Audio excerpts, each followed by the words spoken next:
സംസ്ഥാന സർക്കാരിന്റെ ഹരിത ഊണ 2026 ക്യാമ്പയിന്റെ ഭാഗമായി ജില്ലാ ശുചിത്വ മിഷന്റെ ആഭിമുഖ്യത്തിൽ ഹരിതകർമ്മ സേനാംഗങ്ങൾക്കായി നടത്തിയ അത്തപ്പൂക്കളം മത്സരത്തിൽ കുമളി ഗ്രാമപഞ്ചായത്തിൽ കൂറ്റൻ പൂക്കളം ഒരുക്കി ഹരിതകർമ്മ സേനാംഗങ്ങൾ അജൈവ പാഴ്വസ്തുക്കൾ കൊണ്ടും റീസൈക്കിൾഡ് വസ്തുക്കൾ കൊണ്ടുമാണ് പൂക്കൾ ഉപയോഗിക്കാതെ പൂക്കളം തീർത്തത്.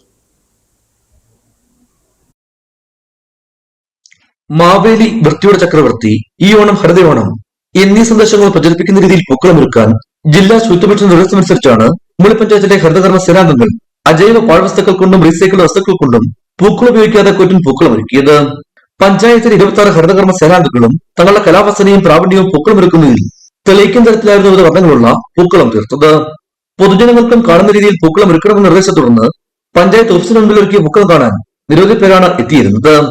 മനോഹരമായ പൂക്കളം ടീം കുമളി എന്ന പേരിലാണ് സജ്ജമാക്കിയത്.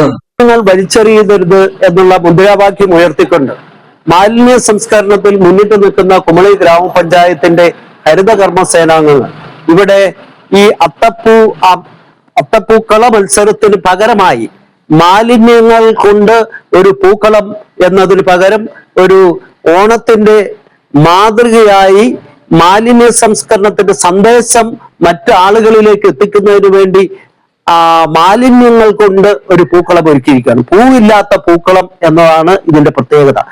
Panchayat president MM Varghese, panchayat secretary K Ashok Kumar എന്നിവരുടെ മേൽനോട്ടത്തിൽ ഹരിതകർമ്മ സേന കൺസോർഷ്യം സെക്രട്ടറി സുബി സെബാസ്റ്റ്യനാണ് പൂക്കളം ഒരുക്കാൻ നേതൃത്വം നൽകിയത്.